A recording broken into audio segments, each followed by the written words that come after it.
ابو حازم بن دینار نے بیان کیا کہ کچھ لوگ حضرت سہل بن سعد ساعدی رضی اللہ عنہ کے پاس آئے۔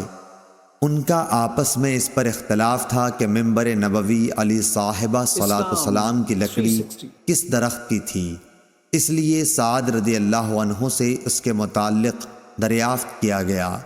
آپ نے فرمایا، خدا گواہ ہے میں جانتا ہوں کہ منبر نبوی کس لکڑی کا تھا۔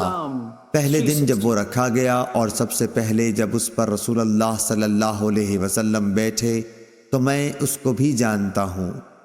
رسول اللہ صلی اللہ علیہ وسلم نے انصار کی فلاں عورت کے پاس، جن کا حضرت سعد رضی اللہ عنہ نے نام بھی بتایا تھا، آدمی بھیجا کہ وہ اپنے بڑھئی غلام سے میرے لیے لکڑی جوڑ دینے کے لیے کہیں، تاکہ جب مجھے لوگوں سے کچھ کہنا ہو تو اس پر بیٹھا کروں۔ چنانچہ انہوں نے اپنے غلام سے کہا اور وہ غابہ کے جھاؤ کی لکڑی سے اسے بنا کر لایا۔ انصاری خاتون نے اسے رسول اللہ صلی اللہ علیہ وسلم کی خدمت میں بھیج دیا۔ حضور صلی اللہ علیہ وسلم نے اسے یہاں رکھوایا۔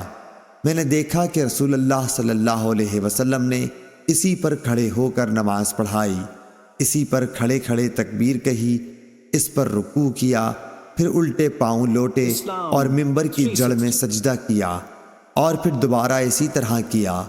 جب آپ نماز سے فارغ ہوئے تو لوگوں کو خطاب فرمایا، لوگو، میں نے یہ اس لیے کیا کہ تم میری پیروی کرو اور میری طرح نماز پڑھنی سیکھ لو۔ صحیح بخاری حدیث نمبر 917۔